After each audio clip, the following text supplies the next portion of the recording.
In this video, let's talk about how much credit we should try and get when we sell one of these cash secured puts. And what I like to do is use the 30 delta option as my starting point. And just as a rule of thumb, if I have a $50 credit that I get on a $5,000 position, that would be like getting 1%. If I'm putting these on once a month, that would be 1% a month, which would be 12% a year. And I'd like to get more than that, so I'm looking to get at least a $100 credit on a $5,000 position, and sometimes more. So this way it's at least 2% per position, and if we multiply that out, it would be at least a 24% gain on the overall account if all things worked out well. But just remember, sometimes you're going to be put the stock, and the stock may soar after you acquire the stock, and it also may stay the same or go down. So some of your money may not be making as much as you thought, but then some of the other positions could be making more than you thought. So let's take a look at what a quiet stock would look like, which is GE. And if I go to the 30 delta option, that would be the 1250. And right now the 1250 put is selling for 27 cents, which would be $27. Now, I was saying I wanted to get at least a $100 credit, but that's on a $5,000 position. This position would only cost $1,250 if I was put the stock, so I could sell 4 of these options. And if I did, I would have over $100 credit, which would give me over that 2% mark. And then what you do is you look at the chart again and see if the 1250 level is an area where you would be comfortable owning the stock. And once you've established those two things, then you can just put the trade on. And since I'm okay with owning this stock even at the $13 level, I have no problem selling a cash secured put for $12.50. So I've put a line on the chart, on the daily chart here, at the $12.50 level. So if the stock did drop by expiration below that level, we would get put the stock and we would get a price of $12.50, but we're also getting a 27-cent credit if we were taking this position. So our cost basis would be $12.23. So it would be down a little lower than I have my line. And since I can make more than 2% on this, and the way I would figure it out, let's say we were doing one contract and getting $27. Let me bring in the calculator a minute. The way you would figure it out is you take your $27 credit and you divide it by what the cost would be if you were put the stock. And since this is the $12.50, it would cost $1,250. And then what you do is you multiply by 100 so you can see the answer as a percentage. And if I took this position, the 1250 put, it would be earning a 2.16% gain over the 25-day period.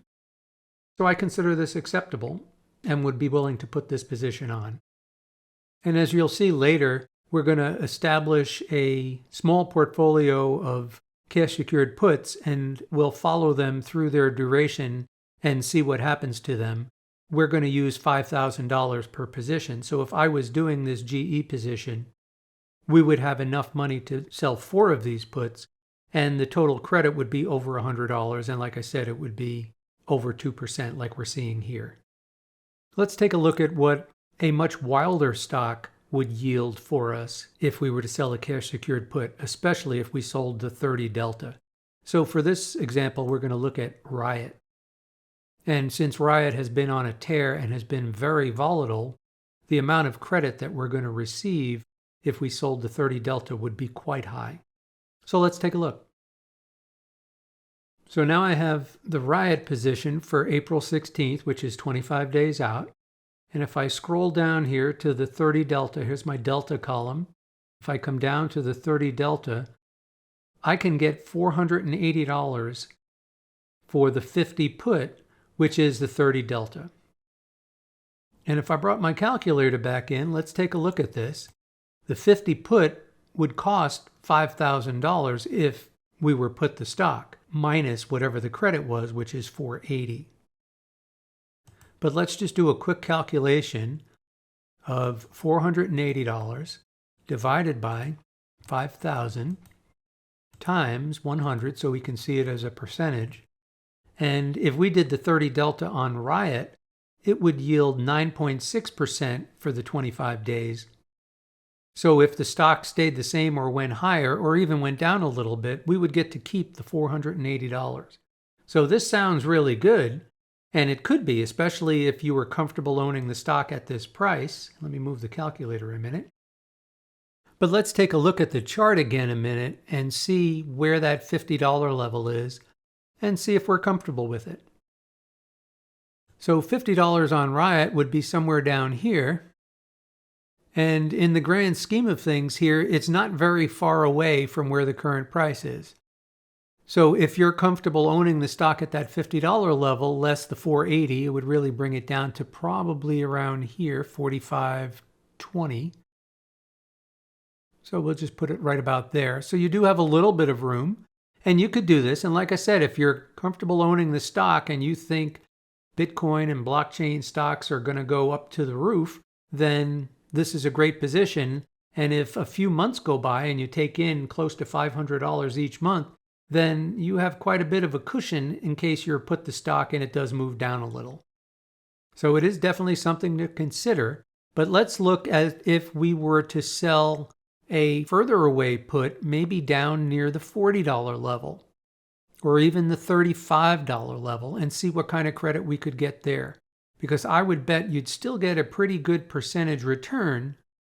But once again, it's up to you, since you have to decide what price you'd be comfortable owning that stock at.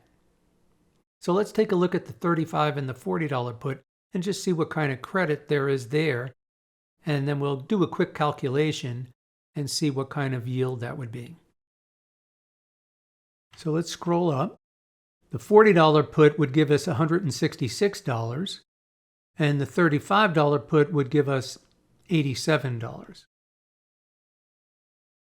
So let's make some quick calculations here. Well, let's start with the $40 put. We're going to put in $166, and we're going to divide it by, in this case, we're going to divide it by 4,000 because that's the amount of money we would need if we were put the stock. And we multiply times 100 so we can see it as a percentage, and that would be 4.15%. And that's not so bad for the month because that'll definitely bring up your average. And if you could do this each month, you'd have a pretty nice return at the end of the year. But remember, you have to be comfortable owning the stock at that level.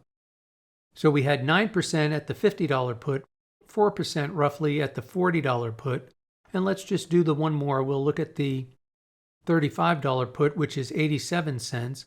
So if I took $87 divided by, in this case, it's going to be 3,500. And that would give me about 2.5%. Now in this case, we'd only be using 3,500 for this position if we were using the $5,000 limit. So there'd be some extra cash in the account, which we would hold off for next time. And we wouldn't have enough to do 2 contracts because that would require $7,000. Now, if you wanted to do a $25 put, you could do 2 contracts, but you would only net $50 on this.